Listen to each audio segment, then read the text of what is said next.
What's up, universe? This is your boy Ed Honcho, with your co-host Shaq Kush, and we coming at another episode of the Kush Den and Kush Den Sports today. So we're gonna talk a little topic. We're gonna talk a little football. As you know, I am a certified homer for Houston sports. That'd be the Astros. That'd be the Rockets. That'd be the Texans. The Arrows. I don't even know where they at. I don't even know what the rules of baseball. But I'm a rock with Houston no matter what. And you know my co-host Shaq Kush here. Shaq Kush. Shout out to the folks. Touchdown, Timothy Tebow. Free throws all day. On that note, let's get right into the subject that we're talking about today. Since we're talking about Timothy Tebow and subpar quarterbacking. Oh, and you already know that this is the Kush Den and this is a 420 friendly situation. So if you did not pre-roll, you out of control. Get your shit together. So I'm going to go ahead and spark up and we can get this conversation going. But like I said, today we're going to talk about the Texans' current options at quarterback now that Romo is off the market. So what's the next move? What are the possibilities at stake for the Texans with the biggest name free agents that we have? You know, what could they do during the draft? You know, what moves can still be made? So let's get right into it. Right now, you know, the two biggest names out there are Colin Kaepernick and Jay Cutler. Now, Mr. Cushington, would you call yourself a Texans fan? Of course. Okay. So as a Texans fan, would you say day one, would you call yourself a bandwagoner? How would you classify your fandom? Big David Carr all day long still. You know what I'm saying? Since day one. Okay, day one Texan. That's what I'm talking about. Because you got a lot of these people who did jump on that Texans bandwagon when they started winning a few games. You know, that kind of fell off a little bit, but that's where a majority of fans came, like those late Schaub years. And so those kind of characters I really don't have a lot of respect for. If you can't name them unknowns, you know, if you wasn't around when who was Amon Green, you know what I'm saying? Herndon, guys like that were around them characters, them no names. Jerome Mathis, yeah, you know what I'm saying? Like, motherfuckers, it's some character. I mean, we might have to say that for another video talking about true Texans fans, you know, and then we can go down the list of them unknowns so we can school these bandwagoners. But let's get the topic at hand. We're talking about the two free agents that are out there. We're talking about Jay Cutler, Colin Kaepernick, and then after we discuss them, we'll talk about some of the other quarterback options that could come in the draft or, you know, possibilities of free agents that's out there. So right now, you know, the most talk is Cutler and Kaepernick. Now, if you had a preference, Mr. Kush, who would you prefer to be at the reins of the Texans offense? I have to go with Colin Kaepernick. So is there any particular reason why you feel that Colin Kaepernick would be a better fit over Jay Cutler? The reason why I go with Kaepernick is because I still have the hope that Patrick Wilson will come out of retirement and play for the Texans. Now, the joke, we all know that ain't going to happen, but that would be awesome. That would be the greatest thing. That would fill a lot of needs that we have. We all know Cutler, he gets hurt too much. And we all know the Texans line is just the worst right now. Yeah, it's not good. It's going to be even worse than it was last year with all these injuries. He's going to get hurt. So we might as well get somebody back that can run for his life because that's what we're going to need. Yeah, see it. Well, that's a valid point. Yeah. My thing is with Kaepernick is, yeah, he does bring that extra dimension to the offense. Oh, my God. And you have to respect that. Now, like I say, I don't know about his mental acumen. I don't know about his mental acuity, things like that. I don't know how good he is at picking up a playbook. You know, word around the league and, you know, sports commentators and stuff, you know, everybody says Bill O'Brien has this complex playbook that's hard to understand. And, you know, at this point, the only person who has a real understanding of it is, well, I guess would be Savage and Whedon. Whedon's been there. Actually, I forget Whedon's been there 2 years, hasn't he? Because Whedon came in. He was here all last year. He was here the whole year last year, but he never played. If I'm not mistaken, I think he was here the whole year last year. And then I know he's on the roster now. And that's sad. We had such poor quarterback play. If you didn't realize that we had a third quarterback, it's bad. And then, you know, he played a little bit for us the previous year. So you got Whedon and Savage on the roster right now. A guy like Colin Kaepernick is a different dimension. I think he could come in and do some things. The fan base and the environment. Let's keep it real. We know where we are in Houston, Texas. Real conservative place, but I find it real strange that Texas being so conservative that Houston's been electing these Democratic mayors. But we're gonna get on that's a political topic. We're talking sports, but you got a place like Houston, conservative area. A lot of people probably Trump voters, and not saying if you did or didn't, it really doesn't fucking matter. That doesn't. Who cares? But they may not agree with all the things. Trump even recently just came out, even though that the season's been over with, the stances, the not standing for the national anthem thing has been over with for a while, and started mentioning Kaepernick's name again for no reason. And so you're gonna have people who are gonna feel some kind of stigma associated with that, and they're gonna think he's he might be bring too much attention to himself as opposed to the team. Now I don't know about that. I think he just wants to go somewhere where he can win. I think San Francisco it was just something going on with that franchise because you had a lot of great athletes. You had a squad. We're talking about when San Francisco was balling, and all of a sudden you had a bunch of guys retire, quit, didn't want to fucking play with them anymore. Something was going on with that franchise, with that organization that was fucking with people. My thing with Kaepernick too is, like I say, I don't know how strong of a personality he is, even though he comes out, with the whole Black Lives Matter thing and did all that. I think a lot of that he said when he first started was inspired by his girlfriend. So I don't know, how much of a guy is he his own kind of guy, he stands up on his own 10 toes, or does he, does somebody else have to inspire and motivate him? So that's what I question about Kaepernick. Now, talent, absolutely talented. Like that I do not doubt. Can he make the throws? I do believe. Like I say, you just have a few things to worry about, like you mentioned with that line.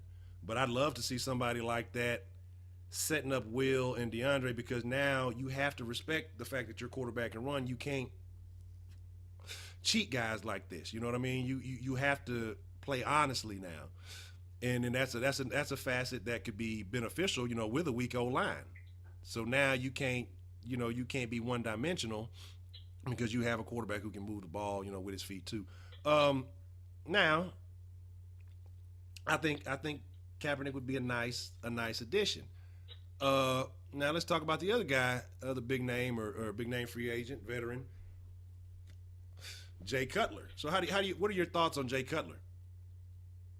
He's hurt too much. You really? But like I said, I haven't really kept up with him consistently. My interest hasn't been that much.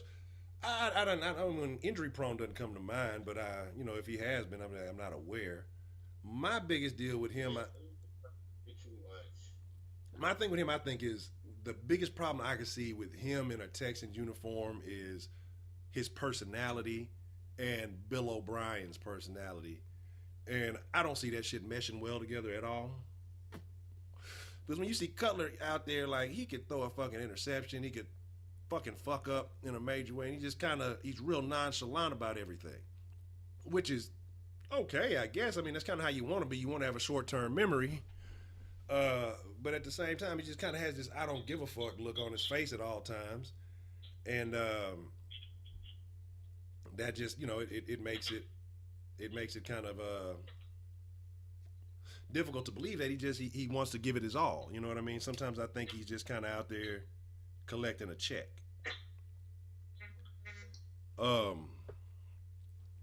That's how I feel about Jay. But now, can he make the throws? Absolutely. Is he a good quarterback? I absolutely think so. I wouldn't put him in the great upper echelon category, but I think he would be a serviceable quarterback. I just think the personality it would be a bad fit, because you got to look at Brock. Brock was like a pushover. Brock is a soft ass dude. You know what I mean? And if he, with the rumors being said, if he and Bill O'Brien somehow butted heads or it had to be something that either Bill pushed him far enough or Brock just, I don't know, finally got some nuts. His mental enhancement trainer finally told him to get some nuts and step up for himself.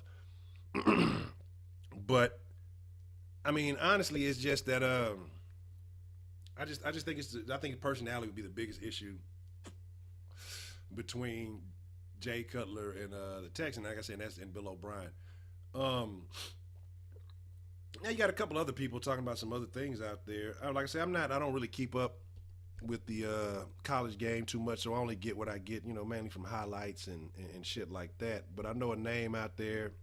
A lot of people are mentioning, I think his name Pat Mahomes out of Tech, and what's the guy, Mitchell Trubisky. You familiar with either of these guys?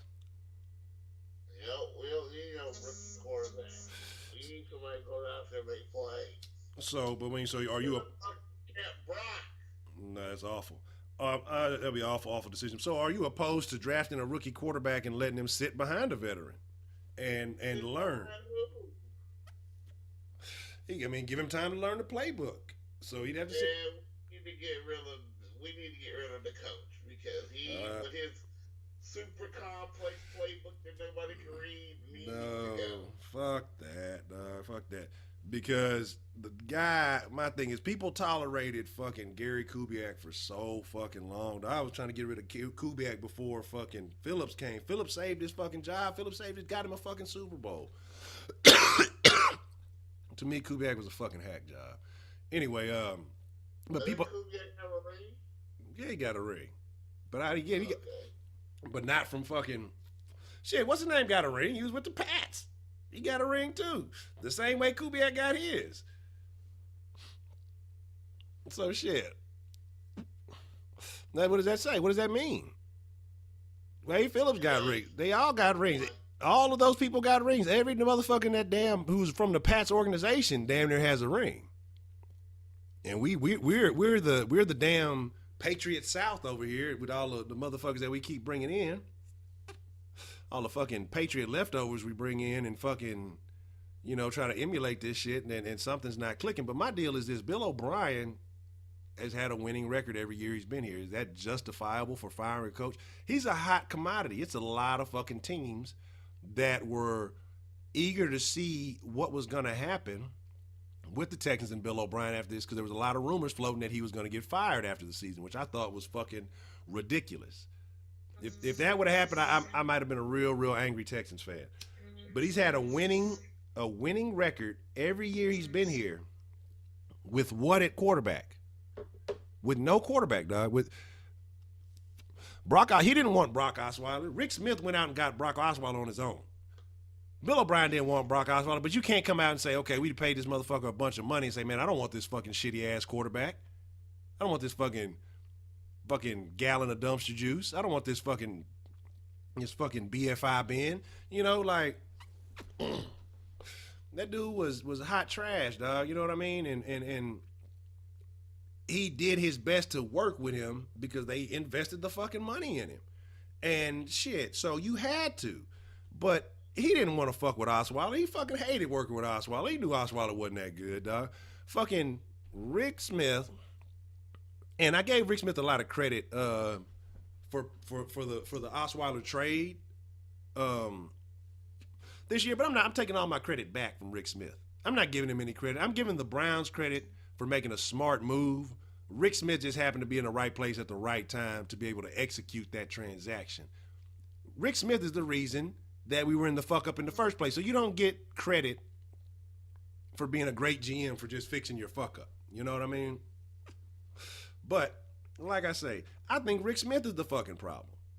Like, I'm not a fan of Rick Smith. Like, to me, he of course you can draft well in the first round, but shit, that first round, that was fucking, when Watt came, that was fucking Wade Phillips. Fucking some of these other guys, that's been coaches' picks, not Rick Smith. And then you got, he's traditionally not done very well after the third round. Like, he's not a good value finder. I mean, think about it. Who after the third round has been a great Texan? What 4th through 7th round? Aaron Foster was an undrafted free agent. So that doesn't count. I'm talking about drafts. Like,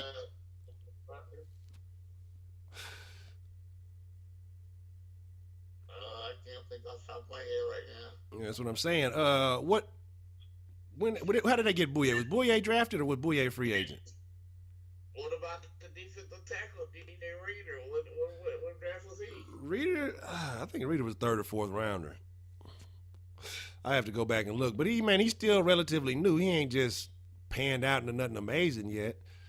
You know what I mean? I'm talking about, surviving that first contract and sign another contract with the team, a better contract with the Texans. You've had some guys come in, show up, and then go elsewhere like Bouye. I've liked Bouye since he first got to the Texans. I can't remember if he fucking drafted or he came as a undrafted, but when I started seeing him play, shit, I knew he was gonna be good. I could see that shit. Fucking you pull his major move, you let that dude walk, dog. You would have had the most stout secondary with Kevin Johnson coming back.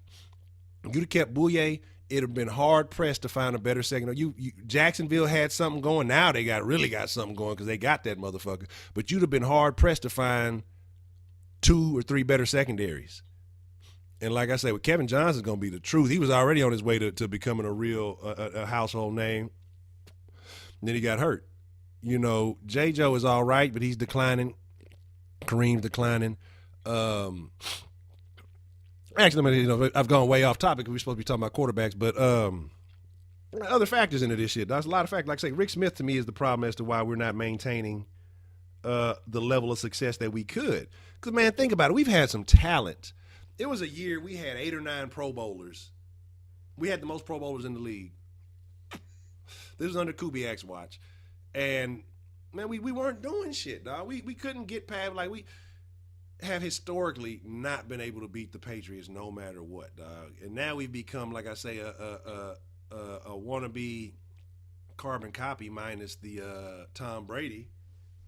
You know what I mean? And shit. What do we have to show for it? So if it's not in the draft, you say no to the draft. We got 1 or 2 veterans. What other options do we have? What do you do? Because you have a small window of talent. Like I say, I'm really questionable on whether DeAndre's going to come back, because the thing is, if you can't find a quarterback, why am I going to play? I'm one of the best receivers in the fucking league when you give me shit trash quarterbacks. So imagine I can go on the free agent market, go wherever I want to go. People going to ante up. They're going to pony up the money to pay fucking DeAndre Hopkins. So what I'm saying is, right now, this year, this decision is more important probably than any other time in Texans history, because this is your window and this is where you could dismantle your entire team. Because who knows what the personalities in the locker room are feeling, what the leaders in the locker room are feeling, how you got talent, Pro Bowl level talent at every position except quarterback. Consistently at every position but quarterback. Had an all-time great receiver, always, Andre Johnson, then pass it on to DeAndre Hopkins. Have always been pretty solid at the running back position. For the most part. Once Arian came and kind of, after that it was. Before that it was kind of sketchy.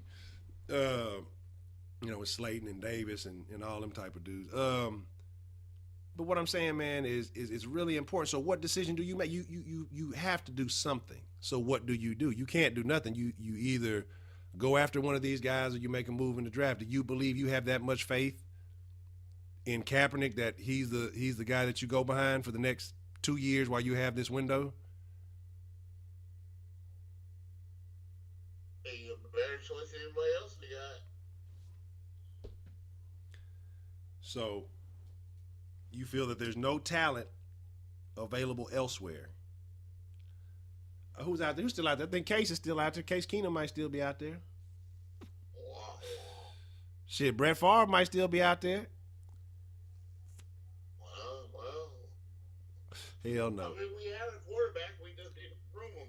As simple as that. What are you talking about? The dude was trash, dog. You can't groom garbage, man. Like, I'm telling you, I know Bill. You say we trash and we went to the playoffs. Because we had a great defense. Now, we had a great defense without a J.J. Watts. Can you imagine how good that bitch would have been with a J.J.? That's why we went to the fucking playoffs.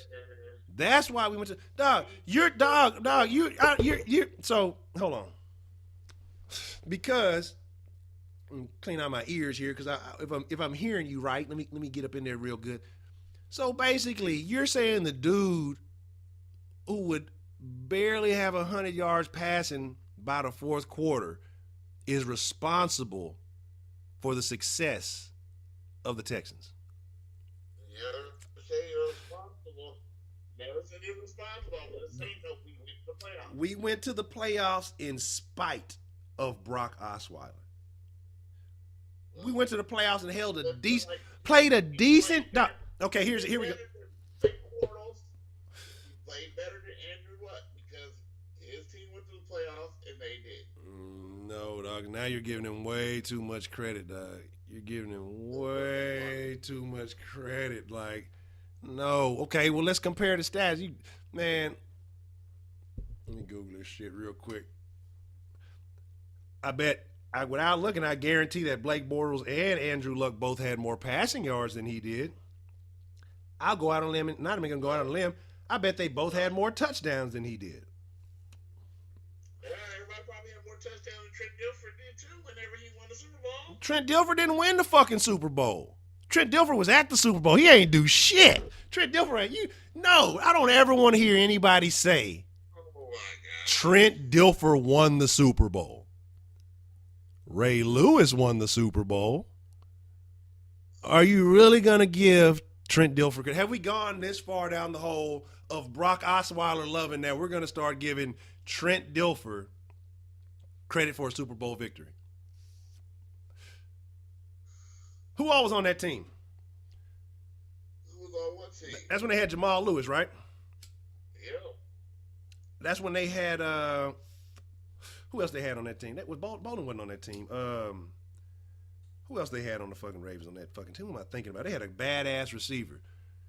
Was Heap on that team? Who they had? They had a cold receiver on that team, dog. Anyway, but like I said, the defense, come on, Ray, dog, Ed, dog, come on. Those are the dudes that won the fucking game, dog. Come on, niggas wasn't running on you. When you take a aspect of the game away from a team, I mean, when you take a whole game away from them, you couldn't do shit on them. You couldn't run on that defense. You couldn't pass on that defense. You could do nothing but just show up and wait for the game to end. Trent Dilfer didn't have to do shit but hand the fucking ball off. Lewis was running over everybody. So you're going to give Trent Dilfer credit for that Super Bowl victory? He was a starting quarterback. Yeah, he give him credit. Oh, man. I get, okay, yeah, being reasonable, he was the starting quarterback.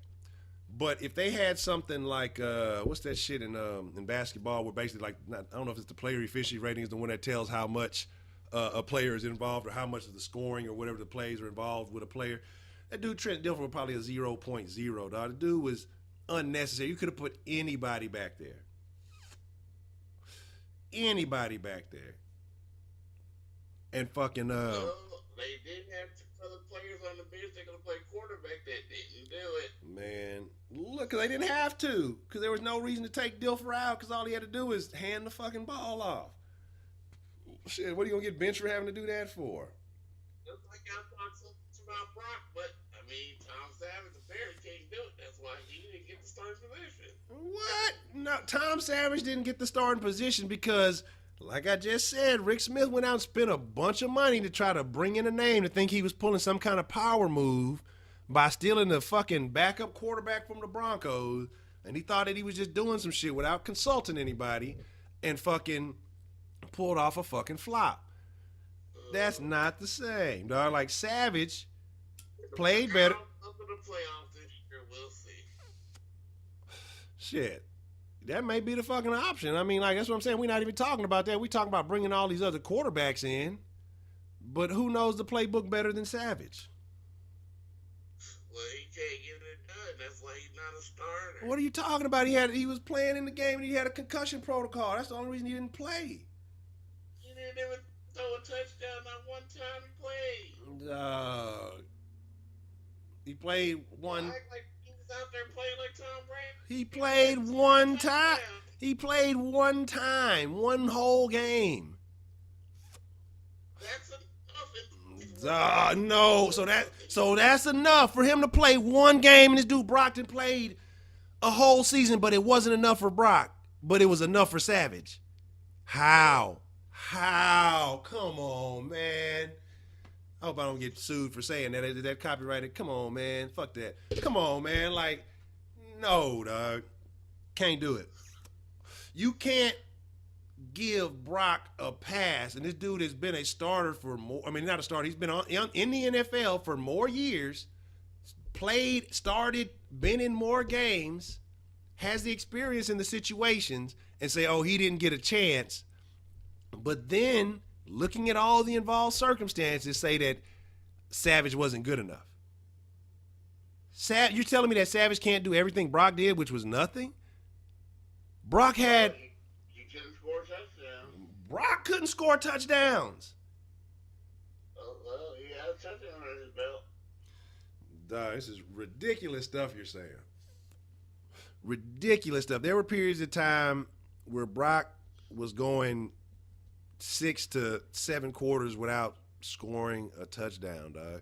So the dude Savage got in for what? A game and a half, essentially. Got knocked out.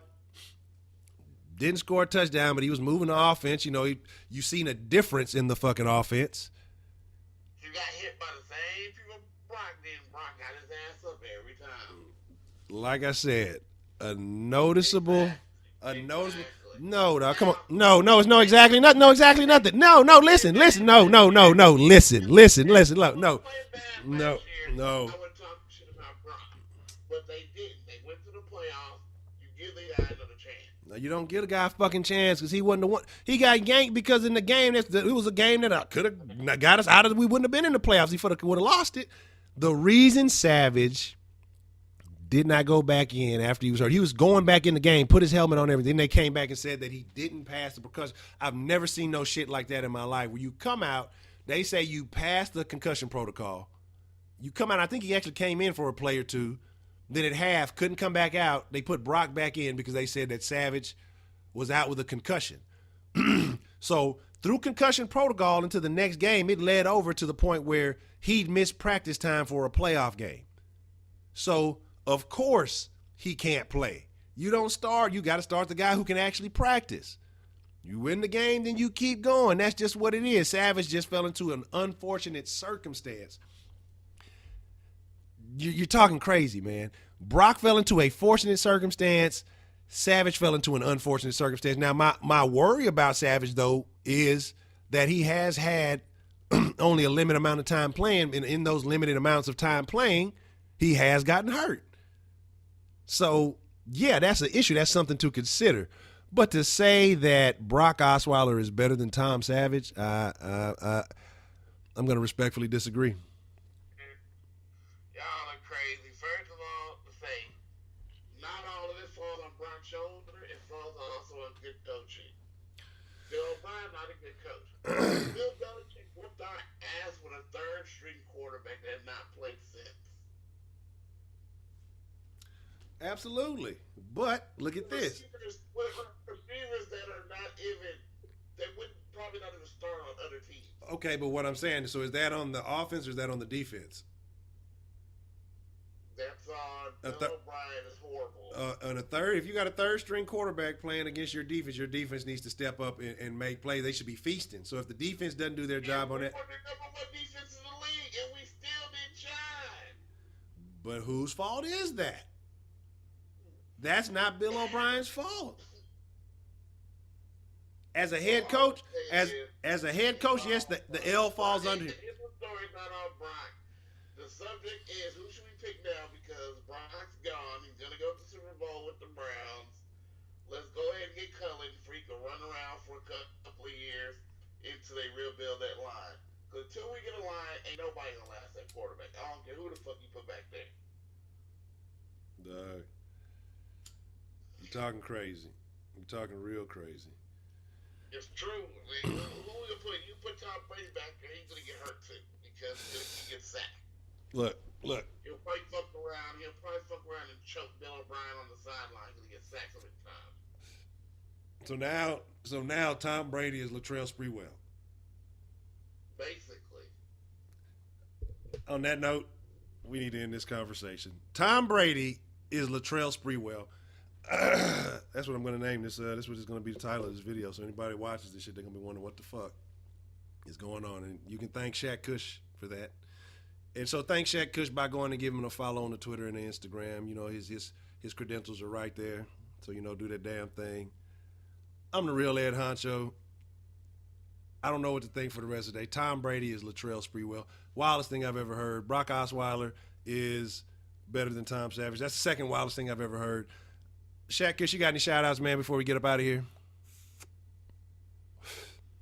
Tom Savage has improved shit. He sucks.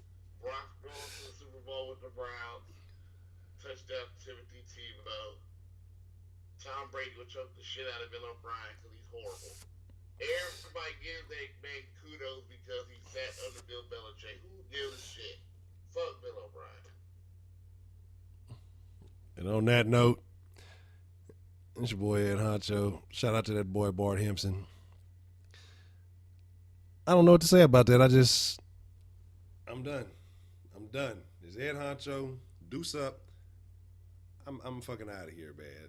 Tom Brady is Latrell Sprewell. I done fucking heard it all.